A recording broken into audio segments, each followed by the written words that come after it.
escuchan? Entonces, esa es la nefropatía tubulointersticial, es la siguiente. Y también esto que hablamos cuando empezamos a hablar hoy. La nefritis tubulointersticial puede ser aguda o puede ser crónica.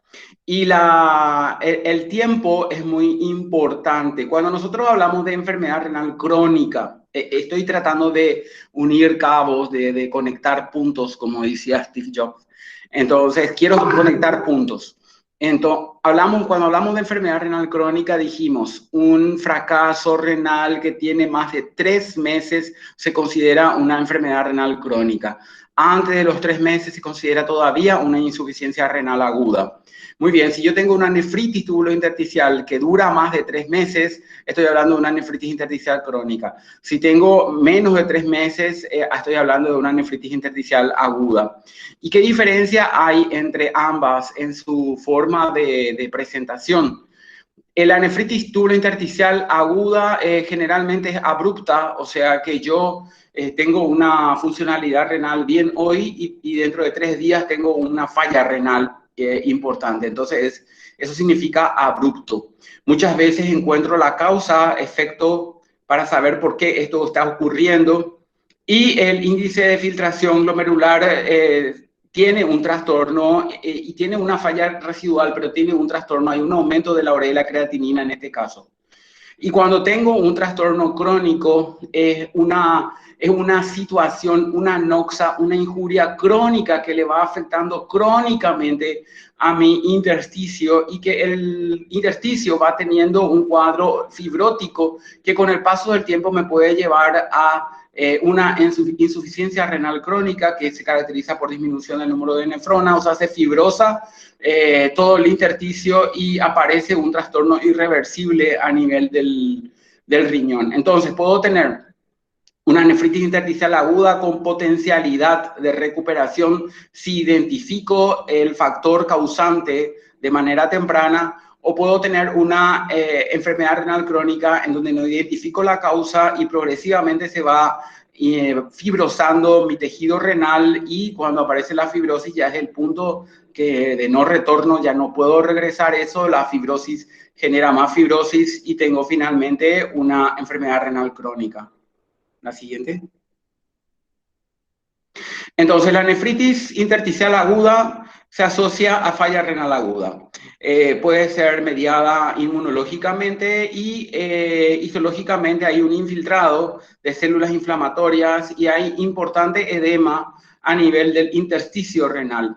Entonces, es una inflamación aguda. Este capítulo, esa clase que tuvieron de inflamación, es muy importante porque explica tantas cosas, explica tantos fenómenos fisiopatológicos que ocurren en muchos tejidos. Y aquí pasa otra vez lo mismo, hay una gran inflamación, llegada de células inflamatorias a nivel del intersticio renal por alguna razón que vamos a ir desglosando, y esto produce un edema intersticial y una nefritis intersticial aguda que puede terminar en un fracaso, o sea, disminuye la función renal, o sea, tengo una insuficiencia renal aguda por nefritis intersticial aguda, que puede ser una reacción inmunológica donde hay mucha infiltración de células inflamatorias y mucho edema que lleva por eso se lleva al fracaso renal. La siguiente. Entonces, ¿cuáles serían las causas de esta nefritis tubulointersticial aguda? La más común de todas es de base inmunoalérgica, y en donde intervienen algunos fármacos como los antibióticos, los antiinflamatorios no esteroideos, y ahora está muy fuerte el tema de los inhibidores de la bomba de los protones, o sea, hablar del omeprazol, hablar del lansoprazol también puede producir una nefritis intersticial aguda. Los antibióticos, casi todos, pueden producir una nefritis intersticial aguda. Ustedes no dieron fármaco. Bueno, los antibióticos casi todos. Los antiinflamatorios no esteroideos es un icono más o menos de la nefritis intersticial aguda. La penicilina es un icono de la nefritis intersticial aguda, pero en realidad cualquier antibiótico y muchos antiinflamatorios no esteroideos. De los antiinflamatorios no esteroideos, que es esto, AINE, antiinflamatorios no esteroideos, Están el diclofenac, el ibuprofeno, el ketorolac, todo eso que ustedes ya probablemente conocen. Y otros que, por ejemplo, están los inhibidores de la bomba de protones que hablamos, que se usan mucho para las gastritis y todo eso. Entonces hay una base inmunoalérgica que lleva a la nefritis intersticial y es muy frecuente esto en la práctica médica. No aparece inmediatamente después del consumo, puede aparecer 7 días después o 10 días después del consumo, aparece el fracaso renal por nefritis intersticial. Si hablamos de los inhibidores de la bomba de los protones, puede aparecer incluso meses después. Y a veces es muy problemático, por ejemplo, identificar cuál es el medicamento que llevó a la nefritis intersticial, porque generalmente las personas son polimedicadas y tienen muchos medicamentos y no sabemos cuál es, o es la combinación. Entonces, es importante saber que el riñón es un órgano muy vulnerable a cualquier medicamento o tóxico, porque es como el embudo donde van a ir eliminándose los productos y ahí se depositan muchas sustancias que llevan a unas reacciones inmunológicas. Entonces, la nefritis intersticial de base inmunoalérgica es sumamente frecuente.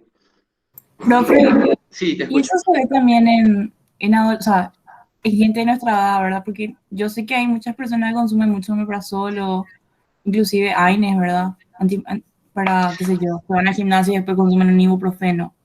Sí, es muy frecuente, es frecuente también en las personas de jóvenes, porque hay un factor idiosincrásico. Por ejemplo, si hay 100 personas que toman ibuprofeno en buena cantidad, a haber como 3 o 4 o 5 personas que te pueden desarrollar una nefritis intersticial.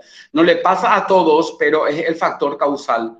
En las personas por ejemplo, un paciente de edad, de ya un adulto mayor que toma su omeprazol, que toma su antiinflamatorio no esteroideo para las articulaciones, que toma otro tipo de medicamentos y todo eso, sí también puede aparecer trastornos de nefritis intersticial. De repente hay una falla renal que no sabemos por qué ocurre. Y ahora muchas de las cosas que están pasando con la COVID también, porque hay muchas personas con COVID que tienen falla renal y la gran cantidad de medicamentos que se los da. Por ejemplo, se le da el Remdesivir con el Favipiravir, con el Tocilizumab, se le agregan antibióticos, se le agrega ibuprofeno, entonces hacen una nefritis intersticial inmunoalérgica, o sea que esto es mucho más frecuente de lo que se consideraba hace un tiempo. También las infecciones, por ejemplo, infecciones virales, ya está descrita la nefritis intersticial por herpes, por citomegalovirus, por el virus de Epstein-Barr. También está descrito por bacterias, está descrito por muchas bacterias, por la Brucella, Klebsiella. Todo eso también hay un factor infeccioso que lleva a la nefritis intersticial aguda. También ciertos parásitos pueden llevar a la nefritis intersticial aguda. Y otras enfermedades inmunológicas en sí también pueden llevar a una nefritis intersticial aguda, el lupus. Y ustedes dirán, bueno, otra vez está aquí el lupus. Ya estaba en el síndrome nefrítico, ya estaba en el síndrome nefrótico, o sea, estaba en las glomerulopatías y también está acá, también está en la nefritis intersticial, o sea, el lupus en una reacción importante puede producir una nefritis intersticial aguda. El síndrome de Sjögren es un síndrome bastante, no es común este síndrome en donde hay una infiltración linfoplasmocitaria de las glándulas salivales, de las glándulas lagrimales. La persona no tiene saliva y no tiene lágrimas, por eso esto se llama síndrome seco y tienen también una nefritis intersticial aguda dentro del contexto inmunológico. La sarcoidosis, que tienen trastornos de metabolismo de la vitamina D y del calcio, que forman estructuras incluso granulomatosas a nivel del intersticio renal y que puede conducir a una nefritis intersticial. Las asociadas a trastornos de anticuerpos contra las células de la membrana basal tubular, que vamos a ver un poco en un momento, o el síndrome de nefritis intersticial aguda y uveitis, o la nefritis intersticial idiopática, y hay muchas otras muchos otros o muchas otras enfermedades inmunológicas que pueden producir una nefritis intersticial aguda. Incluso también muchos medicamentos, por ejemplo, los medicamentos para patologías oncológicas, medicamentos como el litio, todo eso puede llegar a producir una nefritis intersticial aguda. La siguiente. Entonces, ¿cómo yo le reconozco a una persona que tiene una nefritis intersticial aguda? Muchas veces no es fácil reconocer a una persona que tiene una nefritis intersticial aguda. Si, por ejemplo, la persona está encamada o está bajo control estrecho médico, aunque esté en ambulatorio, yo le voy pidiendo los valores de urea y creatinina. Ustedes se acuerdan que la urea y la creatinina, cuando están elevadas, reflejan la insuficiencia renal. Pues bien, si tiene una urea y creatinina elevada y que yo, por ejemplo, utilice un medicamento y después de 6, 7, 8 días aumenta la urea y la creatinina, bueno, ahí yo asumo que puede tener una nefritis intersticial. Y muchas veces como tienen una reacción inmunoalérgica, o sea, que una reacción de hipersensibilidad tipo 1, inmunoalérgica, el paciente puede tener fiebre, puede tener rash cutáneo, o sea, puede estar febril o puede tener lesiones en piel rojizas o pueden tener dolores articulares y en la sangre hay un aumento de los eosinófilos y en la orina hay también unos aumentos de los eosinófilos, pero esta forma de presentación no siempre, o sea, la mayoría de las veces no se ve. Depende más de la sospecha clínica dada por el aumento de la urea y la creatinina. Sería fantástico si encontramos todo esto, pero lastimosamente la mayoría de las veces no encontramos esta tríada que fue descrita así: fiebre, rash cutáneo, artralgia e insuficiencia renal. Esto se fue descrito, pero no con eosinófilos en sangre y orina. Sería fantástico, pero lastimosamente no siempre encontramos nefritis intersticiales agudas con esto. Entonces, en la clínica, la insuficiencia renal de la nefritis intersticial aguda tiene un inicio agudo. El paciente siempre tiene diuresis. Por ejemplo, cuando hablamos del síndrome nefrítico y dijimos que había una insuficiencia renal aguda por un problema glomerular, un síndrome nefrítico, la persona tenía oliguria. Pero en la nefritis intersticial aguda, la persona mantiene diuresis, pero tiene la creatinina elevada. Entonces, por eso tiene que haber una buena sospecha clínica para saber y llegar al diagnóstico.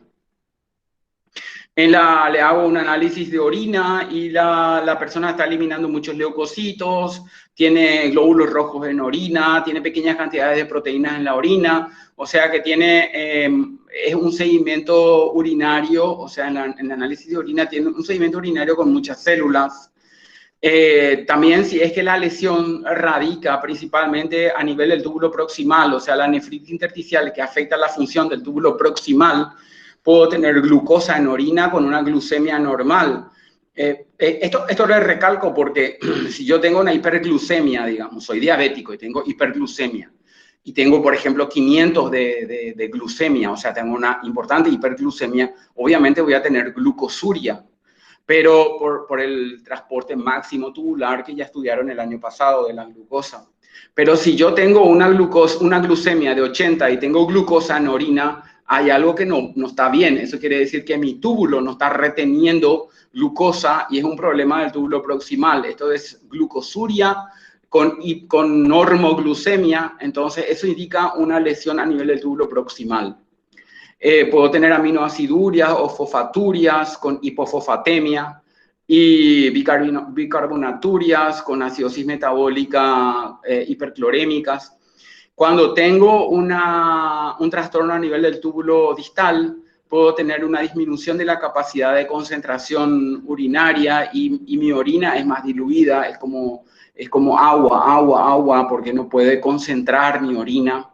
Es una lesión a nivel intersticial que afecta al túbulo distal.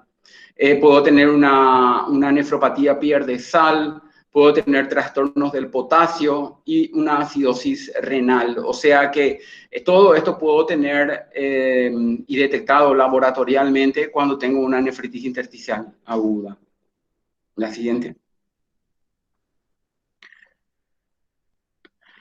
Bueno, entonces las alteraciones urinarias pueden ser a nivel del sedimento urinario. Cuando nosotros hacemos un análisis de orina, cuando ustedes hacen un análisis de orina y todos nos hacemos, y los médicos prescribimos orina al paciente, o sea, le decimos orina simple y sedimento.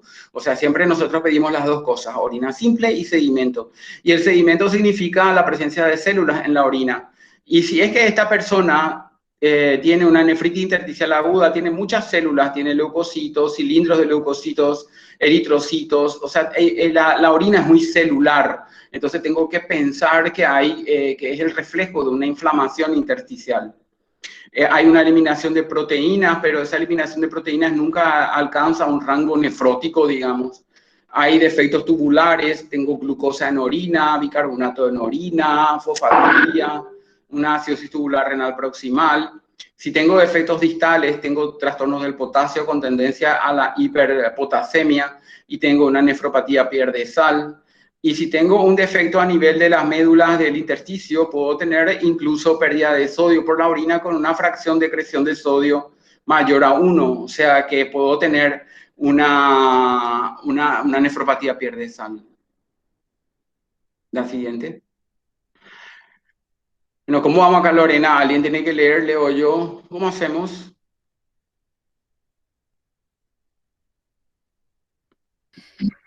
Profe, este todavía es parte del, cuando después de cuando dice preguntas, ahí sí son preguntas Ah, para bueno, entonces leo yo. Qué gusto. Bueno, entonces una mujer de 46 años de edad con el diagnóstico de infección de vías urinarias, IBU, a veces algunos le tratan de ITU, otros IBU, se la trata con antibióticos, se le indica amoxicilina. La amoxicilina es de la familia de las penicilinas sintéticas y por vía oral. Mejora sus síntomas urinarios, pero empieza a aparecer lesiones eritematosas, o sea, manchas rojas en la piel, algunas pruriginosas, o sea, que le pica, astenia, o sea, que está desganada la persona, fiebre de 38 grados, dolores articulares y mantiene buen volumen diurético. En el examen físico su presión arterial está bien, se observan las lesiones rojas eritematosas generalizadas en brazos, piernas, tórax, se lo lleva al laboratorio y su glóbulos rojos, hemoglobina 13, glóbulos blancos 8000, los neutrófilos están en 60%, vemos una eosinofilia, 15% de eosinófilos, que hasta 3 a 4 máximo es normal, o sea, la persona tiene una eosinofilia, linfocitos 21%, urea de 60 miligramos de decilitro, creatinina sérica de 3 miligramos de decilitro, y acordarnos que la creatinina normal es de 0,8 a 1,2 miligramos de decilitro, o sea que la persona tiene un aumento de la creatinina, reflejo de la insuficiencia renal.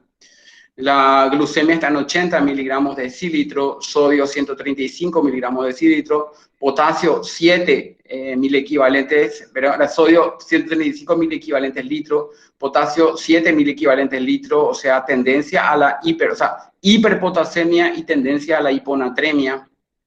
Gasometría con un pH de 7,2, bicarbonato 20, PCO2 30. Tiene la persona glucosuria, proteinuria leve. En el sedimento urinario, o sea, en orina hay eosinófilos, o sea, la persona tiene eosinofiluria. Leucocitos 20 por campo y glóbulos rojos 10 por campo.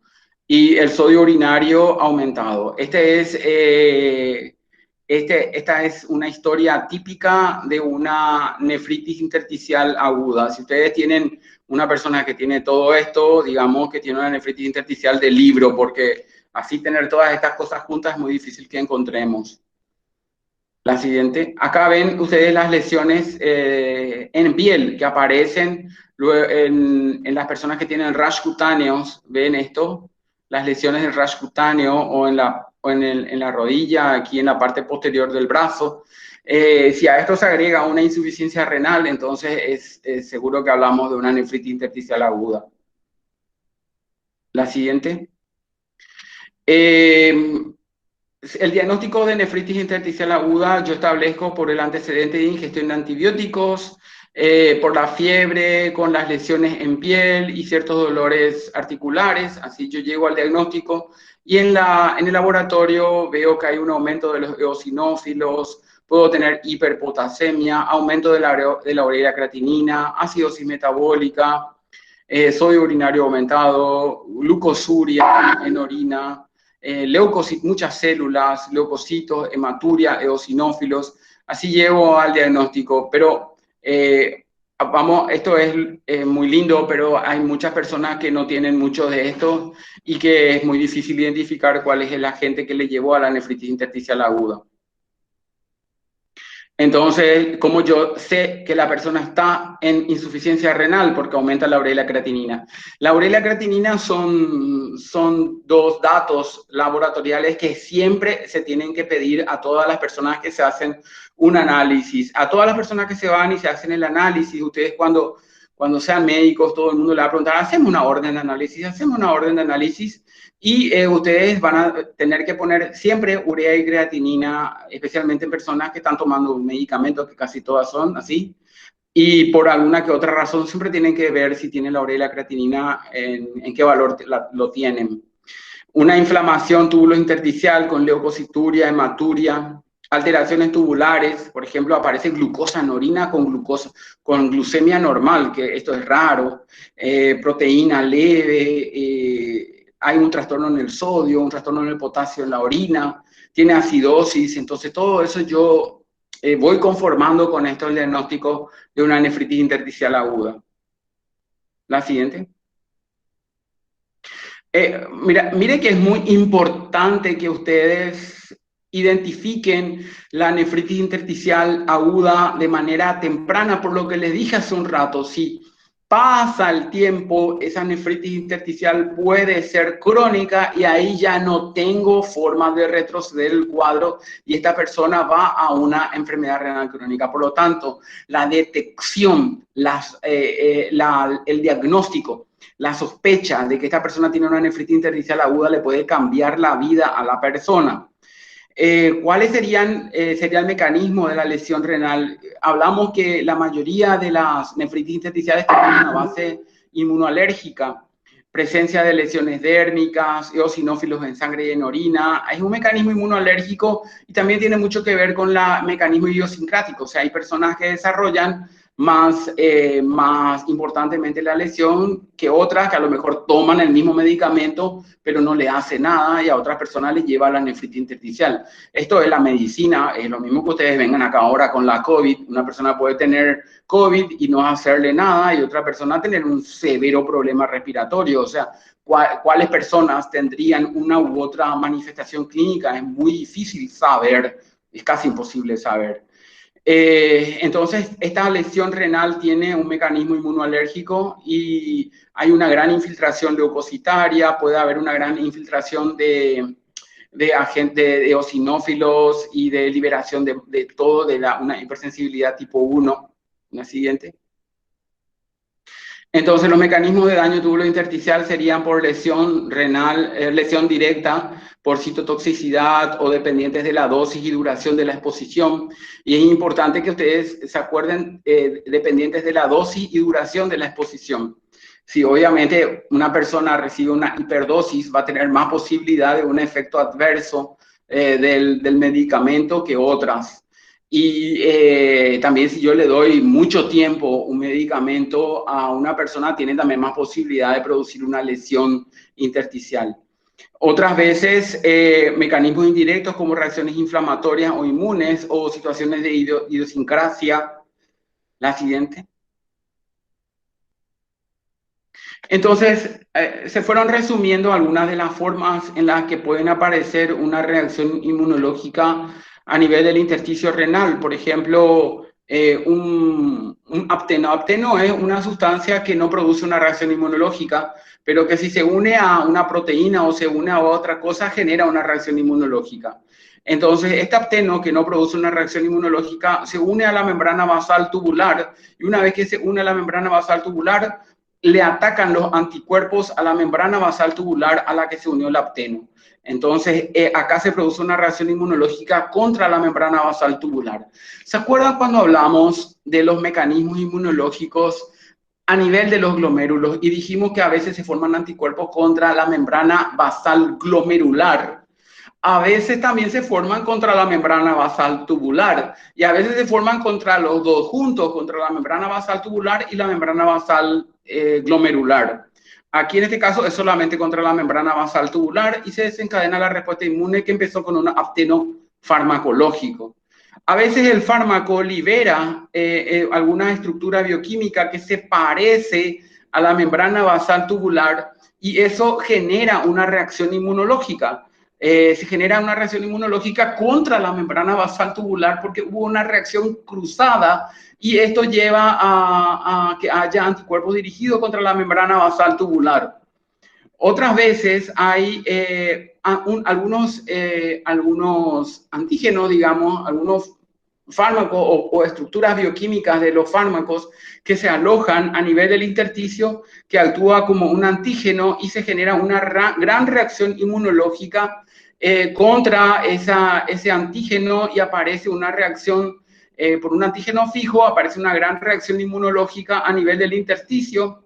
O también pueden haber complejos antígeno-anticuerpos circulantes que circulan juntos a nivel de todo el cuerpo y que vienen y se depositan en el intersticio y aparece una enorme reacción inflamatoria a nivel intersticial.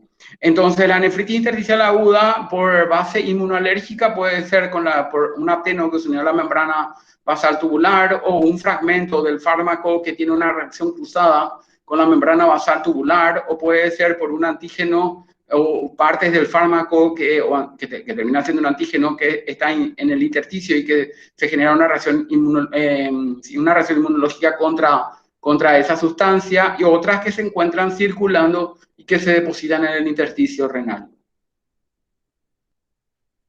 Y ahora unas palabras acerca de la nefritis tubulointersticial crónica antes de irnos a las preguntas. Bueno, sí, pero me gustaría saber si tienen alguna pregunta hasta ahora de la nefritis intersticial aguda.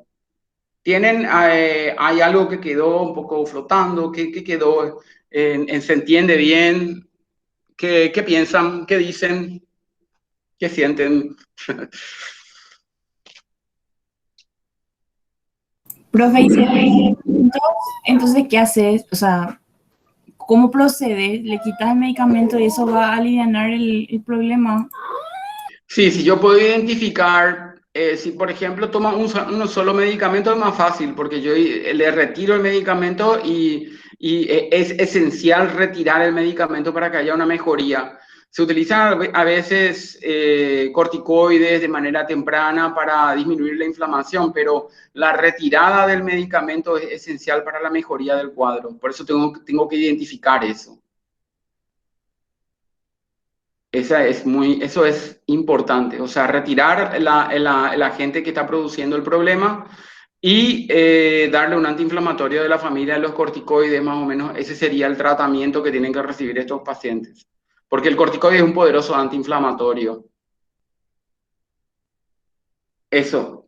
Miren que yo les quiero contar que tienen que prestar atención, ustedes tienen que prestar mucha atención. Ahora vi que en Misiones también va a haber una carrera de medicina y no estoy en contra de la apertura de las carreras de medicina siempre que se hagan las cosas de manera adecuada, pero yo no estoy tan de acuerdo con abrir carreras de medicina sin posibilidad de tener un control adecuado de las mismas, y eso es lo que está pasando. Pero al final ustedes van a ser tan médicos como los otros y no hay otra salida, tienen que ser buenos.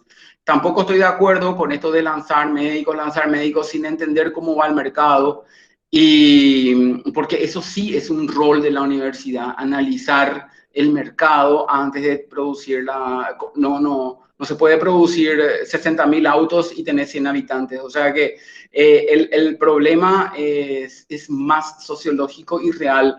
pero las carreras de medicina se abren con fines lucrativos o fines políticos, nada con la ciencia.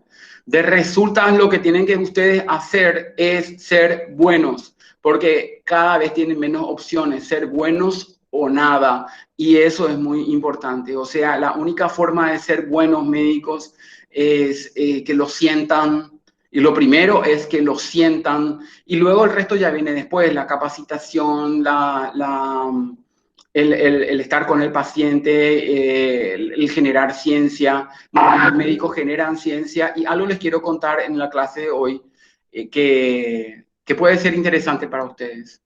La siguiente, Lorena. Bueno, en la nefritis intersticial crónica ya se está produciendo la fibrosis a nivel del intersticio, o sea, una inflamación no resuelta o un agente causal que está produciendo una inflamación y no nos estamos dando cuenta porque no producen los síntomas y ya está destruyendo de a poco mi riñón y me lleva a una insuficiencia renal crónica o enfermedad renal crónica, que son la misma cosa. Entonces, son un grupo de enfermedades caracterizadas por una lesión histológica común, que es la esclerosis progresiva de intersticio y túbulos con atrofia tubular, o sea, el túbulo ya no funciona, fibrosis intersticial infiltrado por linfocitos y macrófagos. Cuando aparecen linfocitos y macrófagos, ya no me gusta porque estos van a empezar a lanzar citoquinas profibrólicas. Mientras hay un infiltrado del neutrófilos y todo eso, sí es una inflamación aguda. Pero cuando aparecen los macrófagos, ya estamos hablando de una inflamación crónica y ya potencialidad de fibrosis. Hay daño intersticial y ya hay una alteración en la progresión a la insuficiencia renal crónica con aumento de la urea y la creatinina. ¿Y por qué puede aparecer la nefritis intersticial crónica? Una nefritis intersticial aguda no resuelta. Por ejemplo, un antiinflamatorio no esteroideo que no resolví el problema y se produjo una inflamación crónica. Estos son los ibuprofeno, ketorolac, diclofenac y todo eso. Analgésicos son el paracetamol, el acetilsalicílico, la codeína, que también puede producir. Los analgésicos no producen nefritis intersticial aguda. Los analgésicos producen nefropatía intersticial crónica y tiene el sello de la nefropatía por analgésicos. Cuando combinamos 3 o 4 analgésicos, que también se ve, lleva a una falla renal crónica con calcificaciones a nivel del intersticio renal y que lleva a un fracaso renal crónico y que fue muy importante en países escandinavos y en Australia hasta hace mucho tiempo, hasta hace poco tiempo, y que ahora se tomaron muchas medidas al respecto. Las hierbas chinas, imagínense, y esto quiero que me presten atención, hierbas chinas. Bueno, en Bélgica ocurrió un médico chino empezó a indicar hierbas chinas para adelgazarle a las chicas que se sentían un poco en sobrepeso, y aparecieron enormes cantidades de pacientes con una nefropatía intersticial crónica, insuficiencia renal por hierbas chinas. No se identificaba la causa del por qué estas hierbas chinas producían la fibrosis a nivel del intersticio renal. Y luego se detectó que hay una sustancia que se llama el ácido aristolóquico o aristoloquia, que aparece en muchas hierbas chinas, y lo peor de todo es que aparecen en muchas cosas, en muchos té, en muchos medicamentos tipo yuyo, aparecen estas hierbas chinas, la aristoloquia, y esta aristoloquia produce fibrosis renal. Aquí en Paraguay hay hierbas que se conocen con el nombre de 1000 hombres, toman en té a veces 1000 hombres. Yo le conozco, yo tengo pacientes que tomaban 1000 hombres. 1000 hombres es una hoja, no sé qué, un yuyo, ¿verdad? Una hierba, una hierba, y eso se hace un té y tomaban ellos constantemente, y yo tengo pacientes en falla renal crónica por tomar ese té. También hay una hoja amarilla, una flor amarilla que se llama patito, que también hacen en té, y eso también tiene aristoloquia y también lleva a la fibrosis renal. En los Balcanes, en países de los Balcanes como Serbia, la antigua Yugoslavia, Eslovenia, Croacia, toman un té y apareció la nefropatía de los Balcanes. Y esta nefropatía de los Balcanes tampoco se sabía por qué aparecía esta nefropatía. Mucha gente tenía insuficiencia renal y nadie sabía, pero el té, que también tenía aristoloquia, era una tradición y todo el mundo lo consumía y apareció la nefropatía de los Balcanes. O sea, esta aristoloquia es un producto que produce fibrosis a nivel renal. También las personas que tienen hipopotasemia crónica, hay personas que tienen hipopotasemia crónica por alguna razón determinada que vamos a hablar en un momento dado, y estos terminan teniendo una fibrosis a nivel renal. Probablemente cuando la persona tiene hipopotasemia tiene un exceso de aldosterona y eso le lleva a la fibrosis renal. O también hay una sobreexpresión de los receptores de los mineralocorticoides. Resulta, esta hipopotasemia puede producir un fracaso renal. También la hipercalcemia, o sea, exceso de calcio que se deposita a nivel del intersticio y aparecen las llamadas nefrocalcinosis, pueden producir una nefritis intersticial crónica. Por ejemplo, las personas con sarcoidosis, las personas que incluso tienen tuberculosis o personas que tienen un síndrome alcalino, todo eso puede producir una hipercalcemia. O personas con oxalosis, hipercalcemias.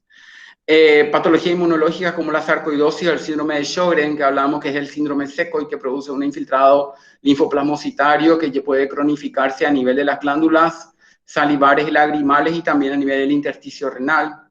O lesiones secundarias a un problema glomerular, vascular, enfermedades sistémicas, patologías sistémicas en general me pueden producir una nefritis intersticial crónica. La siguiente. Entonces, la nefritis intersticial crónica por drogas, aquí vemos ya el tejido renal fibrótico. ¿Cómo le vemos a la persona, cómo vemos el riñón de la persona histológicamente? Vemos que hay una fibrosis intersticial, o sea, ya hay una infiltración macrofágica con liberación de citoquinas fibróticas, atrofia de las células tubulares, dilatación de los túbulos, hay infiltración mononuclear, ya no son polimorfonucleares, hay linfocitos, macrófagos, restos de células plasmáticas. El glomérulo al principio puede estar normal, pero luego ya hay una fibrosis periglomerular y la fibrosis del intersticio ya le engloba al glomérulo también y hace fibrosa todo el tejido renal. La siguiente. Bueno, entonces, ¿cuáles serían los mecanismos de la fibrogénesis? Las células tubulares estimulan al fibroblasto por citoquinas fibróticas o fibrogénicas y se participan en la síntesis de la matriz extracelular. Ustedes se tienen que acordar, cuando hay una fibrosis, y piensen en la matriz extracelular. Y en la matriz extracelular, cuando hay una inflamación, la matriz extracelular va disminuyendo de tamaño. Pero cuando el tejido va con tendencia a la fibrosis, hay un aumento de la matriz extracelular porque hay una inhibición de unas sustancias que se llaman metaloproteinasas y esto lleva a que el tejido colagénico y las citoquinas fibróticas empiecen a lanzar fibroblastos que fibrosa el tejido. O sea, una lesión inflamatoria no resuelta me puede llevar a una fibrosis de los tejidos y liberación, obviamente, de las citoquinas profibróticas. También primero, una reacción inflamatoria aguda no resuelta me lleva a una fibrosis o una noxa que actúa a fuego lento a nivel del intersticio que yo no me doy cuenta que se está inflamando y luego ya aparece la fibrosis a nivel del intersticio renal. Esto se ve, por ejemplo, en esa aristoloquia, en la nefropatía de los Balcanes, en la nefropatía por hierbas chinas, que la persona consumía el té sin que realmente se dé cuenta de lo que esté pasando y esta persona ya tenía una sobreexpresión de citoquinas profibróticas, ya hay un aumento de la actividad fibroblástica, los macrófagos ya aumentaban la actividad fibroblástica, un poco los linfocitos T y todo esto aparecía a nivel del intersticio renal sin que la persona se percate de esta situación. A veces hay una nefritis intersticial aguda que avisa y que yo puedo tratar de manera adecuada para evitar que se fibrose, pero hay otras noxas que me llevan directamente a la fibrosis sin generar un cortejo sintomático importante y luego ya aparece la nefritis intersticial crónica. Y en ese sentido, les quiero hablar de una cuestión que estamos nosotros en investigación actual. Nuestra hipótesis es que los agentes agroquímicos pueden producir nefritis intersticial crónica. Justamente hemos hecho la biopsia de un paciente en quien sospechamos que tiene una nefritis intersticial crónica por agroquímicos y enviamos a Bélgica, donde fue analizado. Bueno, ayer llegó la muestra a Bélgica y va a ser analizado. Si el paciente, que es del Itacurubí del Rosario, el paciente es un agricultor que trabajó muchos años con agroquímicos, si el paciente tiene una nefritis intersticial crónica, ahí se abre un enorme campo de investigación internacional, en donde a mí me gustaría que si alguno de ustedes se quiere involucrar, está totalmente bienvenido y podemos tener un trabajo de investigación importante con una trascendencia gigantesca a nivel nacional. La siguiente. Entonces, las nefritis intersticiales crónicas pueden ser, por ejemplo, hay alteraciones en la concentración urinaria, puedo tener una nefropatía pierde sal, así yo le puedo ver a este paciente, tiene acidosis tubular, tiene diuresis conservadas, o sea, siempre tiene volumen diurético. Hay trastornos tubulares que se caracterizan por glucosuria, aminoaciduria, pérdida de bicarbonato, o sea, las sintomatologías intersticiales típicas. Estas son las sintomatologías intersticiales, tubulointersticiales típicas que aparecen en la nefritis intersticial aguda crónica, solo que acá ya tiene mucho tiempo de duración. La siguiente. Bueno, las consecuencias funcionales de la reducción del filtrado glomerular y la insuficiencia renal crónica me van llevando a una obstrucción de los túbulos, obliteración de la microcirculación. Muchas veces hay alteraciones a nivel del túbulo proximal con glucosa en orina, aminoácidos en orina, fosfato en orina. Cuando hay un trastorno en el túbulo proximal, eso se llama síndrome de Fanconi, cuando hay una alteración a nivel del túbulo proximal. Cuando tengo un trastorno de la acidificación urinaria por un trastorno del mecanismo amoníaco-amonio, o cuando tengo un trastorno de acidez titulable y que lleva a una fístula renal distal, yo tengo una acidosis hiperclorémica, entonces tengo una disminución del filtrado glomerular, puedo tener un síndrome de Fanconi, puedo tener una acidosis hiperclorémica. La siguiente. Puedo tener proteinuria de bajo grado, o sea, no alcanza el nivel de una proteinuria glomerular, pero tengo una proteinuria leve. También hay poliuria, o sea, como el riñón pierde la capacidad de concentración urinaria, la persona tiene mucha diuresis, pero es una orina diluida, no es una orina que me saque los productos tóxicos que quiero que me saque. Y tengo una resistencia a la acción de la aldosterona, a veces tengo una hiperpotasemia y les cuento que a veces tengo también hipopotasemia, pero lo emblemático es que tenga hiperpotasemia, pero existen patologías intersticiales que se caracterizan por hipopotasemia, pero eso les cuento nomás. Hiperpotasemia puede haber frecuentemente. La siguiente.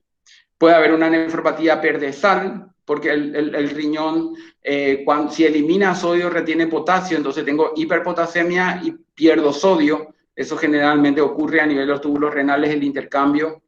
Y en el sedimento urinario, cuando la persona, ven acá, es diferente el sedimento urinario de la nefritis intersticial aguda, donde hay una gran inflamación y hay muchas células en el sedimento. En el crónico ya puede ser normal el sedimento urinario. A veces hay hematíes, leucocitos, pero no tiene tantas células como hay en la nefritis intersticial aguda. La siguiente. También les quiero contar algo. Hace unos años le estudiamos a un grupo con los estudiantes de medicina, a un grupo de mecánicos que trabajaban con mucho plomo y tomamos 100 mecánicos que trabajaban con plomo, con baterías, con pintura, con todo eso, y 100 personas de la misma edad, pero que trabajaban en oficinas. Las personas que trabajaban en los talleres mecánicos tenían 2,5 veces mayor concentración de plomo que las personas que trabajaban en las oficinas. Y el plomo es un agente causal de nefritis intersticial crónica. Muchas personas que trabajan en los vertederos y que aspiran plomo y que entran a través de la piel o del aparato respiratorio tienen nefropatía por plomo, por nefritis intersticial crónica. Bueno, entonces, en los pacientes masculinos de 46 años de edad con lumbalgia crónica, o sea, le duele la espalda hace mucho tiempo, por lo que toma grandes cantidades de antiinflamatorios no esteroideos, mantiene diuresis, trabaja por turnos y para superar un turno de 12 horas necesita 15 comprimidos de analgésicos. Tiene un dolor, entonces el examen físico, dolor lumbar, la creatinina ya está en 3,3, hay glucosa en orina, tiene glucemia normal y tiene proteína leve, sedimento urinario, hay glóbulos rojos en la orina. La siguiente. Este paciente es probable que tenga una nefropatía por analgésicos y generalmente se ve con la combinación de muchos medicamentos la nefropatía por analgésicos. Una cosa es la nefropatía por analgésicos, que es una patología crónica a nivel del glomérulo, a nivel del intersticio renal, y la nefritis intersticial aguda por antiinflamatorios es otro tipo, o sea, pueden producir ambas cosas en un momento dado. Una combinación de aspirina, esto es paracetamol, ibuprofeno, naproxeno, o sea, toma todo el paciente. A eso le mezcla con la cafeína, con la codeína y ocasionan daños importantes. Y se conoce con el nombre de nefropatía por analgésicos. Siguiente. Los antiinflamatorios no esteroideos pueden producir una reacción inmunológica a nivel del intersticio, como hablamos, pero también pueden afectar a las prostaglandinas que mantienen la arteriola preglomerular abierta. Entonces yo tomo un medicamento, un AINE, le inhibo la prostaglandina y se produce la vasoconstricción de la arteriola preglomerular o arteriola aferente, y por eso puedo tener también un trastorno hemodinámico renal y una insuficiencia renal aguda. Entonces, esto es prácticamente como una isquemia a nivel glomerular. Y la nefritis intersticial que aparece por los AINES es una reacción de hipersensibilidad también. O sea, los AINES, antiinflamatorios no esteroideos, ibuprofeno, diclofenaco, ketorolac y muchos otros, naproxeno, indometacina, todos ellos pueden producir una reacción inmunológica en el intersticio y también pueden producir un trastorno de la arteriola aferente, en donde produce vasoconstricción de la arteriola aferente y disminución de la perfusión al glomérulo. Y ahora fueron apareciendo también algunos antiinflamatorios no esteroideos que se le llamaron selectivos. Existen dos grandes, estos son los derivados del metabolismo del ácido araquidónico. Pueden formar lo que se llama las prostaglandinas o pueden formar los leucotrienos.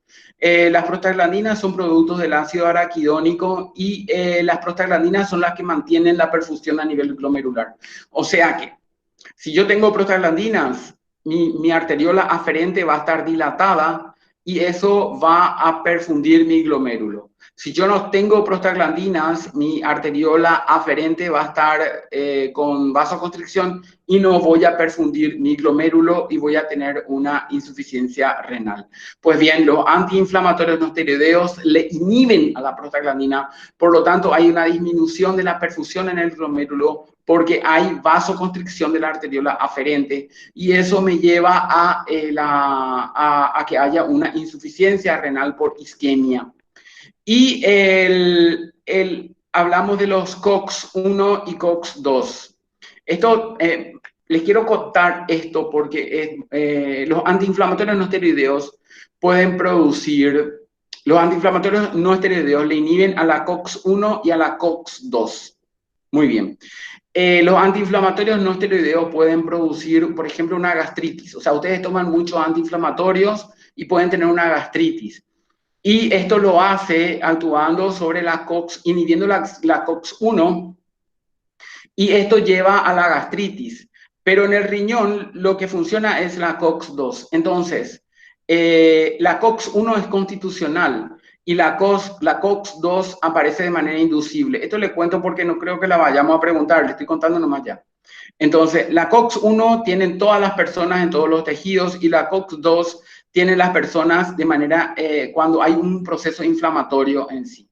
Los AINES le inhiben, los AINES no selectivos le inhiben a la COX-1 y a la COX-2, pero los AINES selectivos, como los celecoxib y todo eso, bueno, eso no. Le inhiben solamente a la COX-1, o sea, y no producen alteraciones a nivel de la COX-2. Por eso se pensó que los antiinflamatorios específicos no producían gastritis, pero sí producen trastornos a nivel glomerular renal. O sea, los antiinflamatorios no esteroideos, sean selectivos o no selectivos, pueden producir un problema a nivel del glomérulo renal. Y cuando entremos en gastro vamos a decir algo diferente a nivel del tejido gástrico, pero los antiinflamatorios no esteroideos, tanto selectivos como no selectivos, pueden producir un trastorno renal. Disminuyen el flujo glomerular y tubular. La siguiente. Bueno, las preguntas. ¿Cómo vamos acá, Lorena? Ellos preguntan y nosotros les respondemos. ¿Cómo es?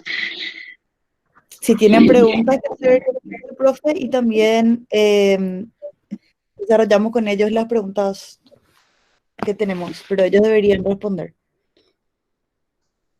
estas. Chicos, ¿tienen preguntas extras así sobre lo que ya habló el profe? ¿Algo que no hayan entendido, que les llame la atención?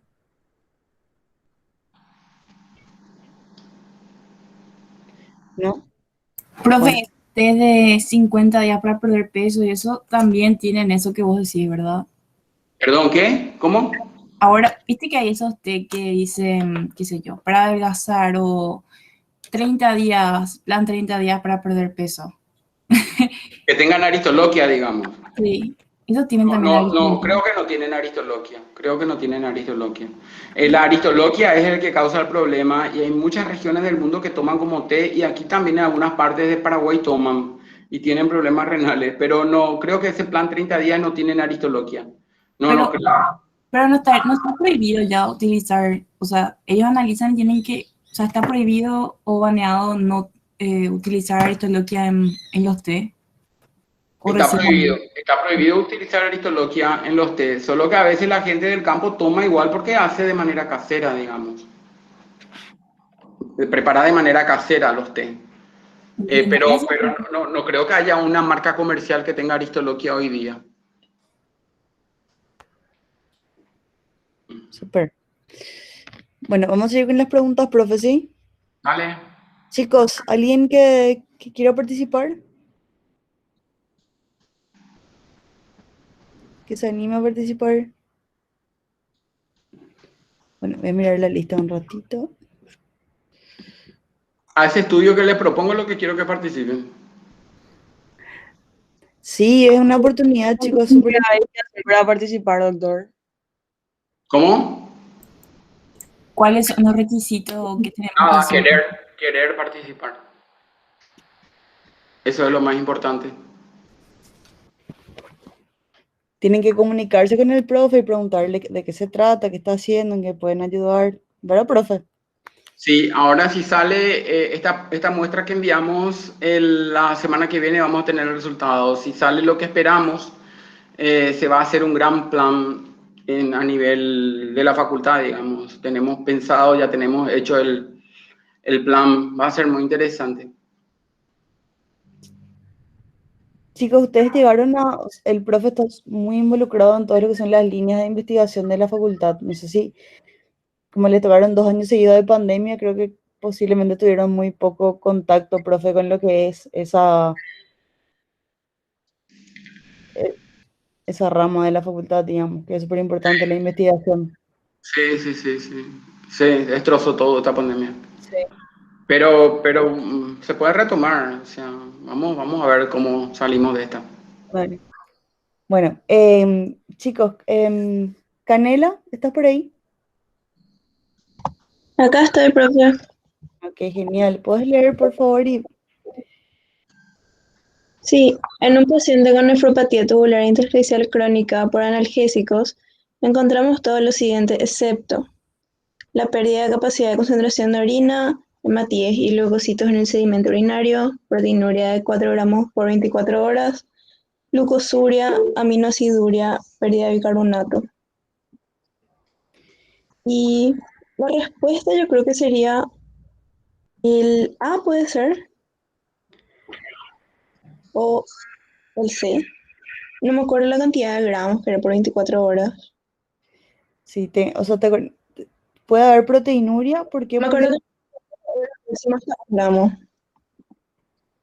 se cortó un chiquitito, pero si te acuerdas que cuando tiene un rango, cuando hay una proteinuria glomerular es cuando generalmente puede llegar, por ejemplo, a un rango nefrótico, era superior a 3 o 3,5, ¿sí? En la tubular, en la patología tubulointersticial, hay proteinuria, pero en niveles menores. ¿Por qué? Porque lo que está afectado no es la filtración inicialmente, ¿verdad? No es la filtración, sino la reabsorción, ¿sí? Entonces, una proteinuria que tiene que ser en rango no nefrótico generalmente, si es solamente una patología tubulointersticial, ¿sí? Entonces, sí, lo que no vamos a encontrar es esta proteinuria de 4 gramos en 24 horas, ¿sí? Sí, Súper. Bueno, y ¿puedes seguirte con esta pregunta?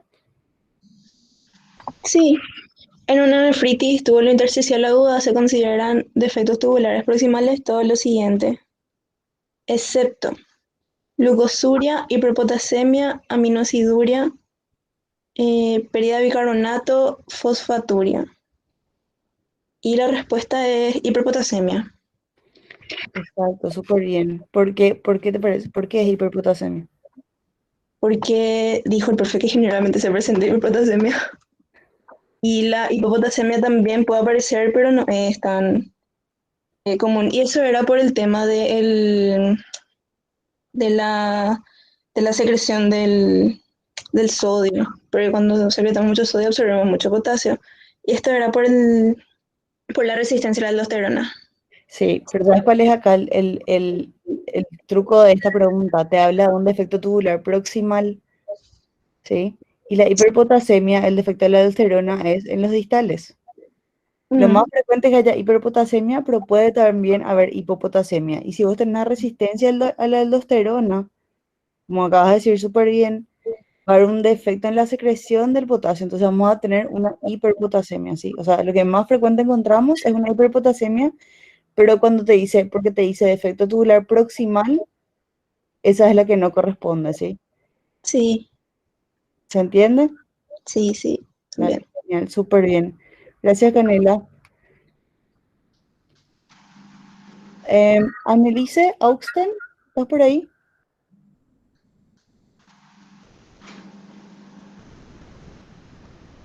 Hola,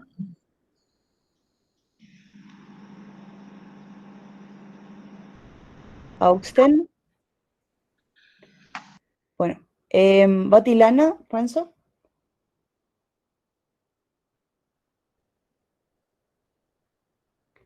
Renzo, ¿estás?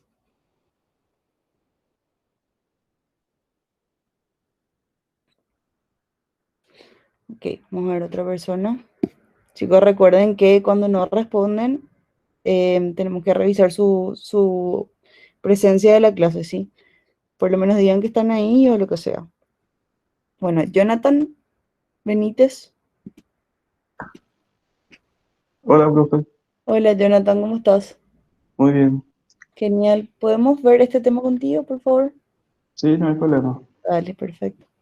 Te leo, ¿verdad? Sí, sí, lee. Ok. Paciente de 20 años, tratado con amoxicilina por una semana. Presenta ras cutáneo, fiebre, aumento de urea y creatinina, presión arterial normal, diuresis conservada, proteinuria de 1 gramos por 24 horas, sedimento urinario, leucocituria y eosinófilos. Hematuria, cultivo urinario estéril a las 48 horas. Probablemente presenta, creo que es una nefritis tubulointersticial aguda, si no me equivoco. Sí, súper bien. ¿Y por qué? ¿Cuáles son los datos que te llaman la atención para decir que es ese tu diagnóstico? Y primero que nada que está tratado con amoxicilina, ¿verdad? Luego presenta el síndrome de hipersensibilidad, ¿verdad? Que es el ras cutáneo, la fiebre. Sí, súper bien. Luego que tiene eosinófilos, o sea, tiene eosinófilos en el segmento urinario y la hematura y todos los demás síntomas que menciona, ¿verdad? Pero más por eso. Sí, es siempre súper importante, chicos, preguntar al paciente, sobre todo tenemos un paciente joven em, que no tiene otro antecedente de interés, entonces siempre acordarnos de preguntarle qué está consumiendo y si les dice que está consumiendo AINES o antibióticos, por ejemplo, también se suele decir que son las ASBRA, AINES, antibióticos y alopurinol también es otro fármaco que suele ser frecuente la presentación de esto, de el desarrollo de una nefritis tubulointersticial aguda. Entonces, otra vez, eso encaja en el antecedente con la clínica que presenta, así como decís, súper bien, tiene un rash cutáneo, fiebre y también tiene aumento de urea y creatinina, ¿sí? O sea, está alterada la función renal. Eso también es importante. Sí, súper bien, genial. Em, ¿Otra persona? ¿Alguien que quiera participar? Profe, yo tengo una pregunta. Entonces, cuando vos tenés que darle uno de esos medicamentos, sí, sí tenés que estar haciéndole el perfil renal cada rato para comprobar si el sistema renal está funcionando bien. En realidad hay solamente algunos tipos de fármacos en los que está indicado el seguimiento con analítica renal. ¿Por qué? Porque esto está caracterizado y puede ocurrir, pero es demasiado infrecuente y en el balance beneficio económico no es favorecedor para el paciente tampoco, ¿sí? O si no, todos nosotros, imagínate, ¿cuántos de nosotros consumimos amoxicilina más de 5 veces ya en nuestra vida y nunca te hicieron un seguimiento? ¿Por qué? Porque esto puede ocurrir, pero no es frecuente tampoco, ¿sí?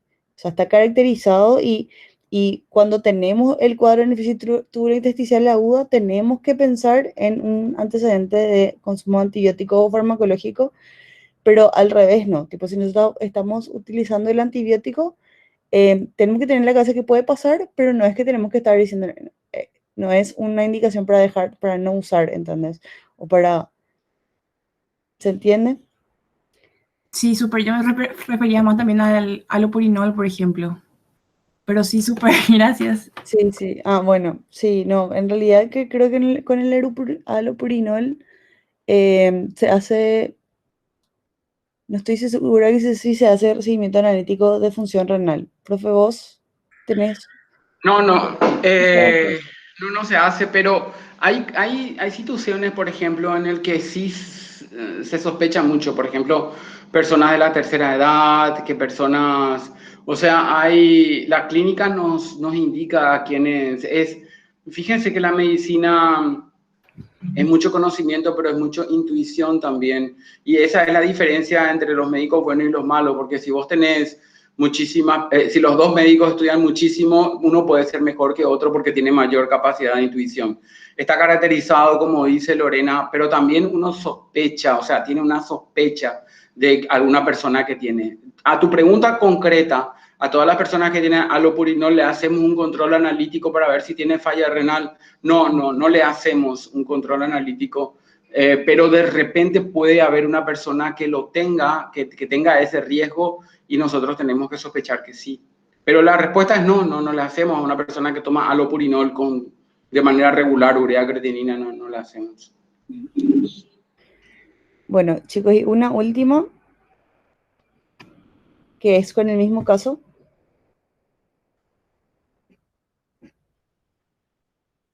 Auxten no está, no volvió. Batilana tampoco. Chicos, van a llevar ausentes, ¿sí? Porque tienen que saber que no es conectarse nada más, tienen que estar atentos. Lucía, ¿estás por ahí, Benítez?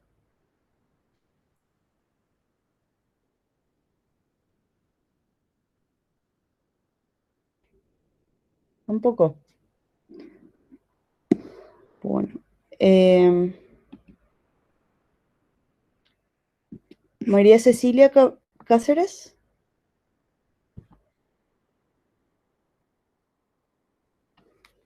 Oh, bueno. Chicos, alguien que esté conectado y quiera hacer la pregunta. Profe, este puede ser por el apteno. Sí, ¿quién me está hablando? Así te pongo la Canela. Canela. Ah, sí, sí, Canela. Esa es la. Recuerden que decís bien, es por el apteno, porque actúa como apteno, lo que el fármaco actúa como tenue para la membrana basal y desencadena reacción inmunológica, ¿sí? Así como decís, lo más frecuente era el mecanismo autoinmune o inmunológico de lesión, ¿sí? Súper bien. Profe, hasta ahí tenemos preguntas para ellos. ¿Algo más? ¿O chicos, algo más que No, preguntar? no. Lo único que les doy como mensaje a los chicos es que se esfuercen y traten de ser buenos. De lo contrario, les va a costar mucho. El mundo que les va a tocar vivir es muy complicado. Bueno, que tengan buen fin de semana. Chao, Lorena. Igualmente, profe. Gracias, Chao, profe. chicos. Gracias, Gracias, que profe. tengan buen fin de semana. Estudien y descansen. Cuídense mucho.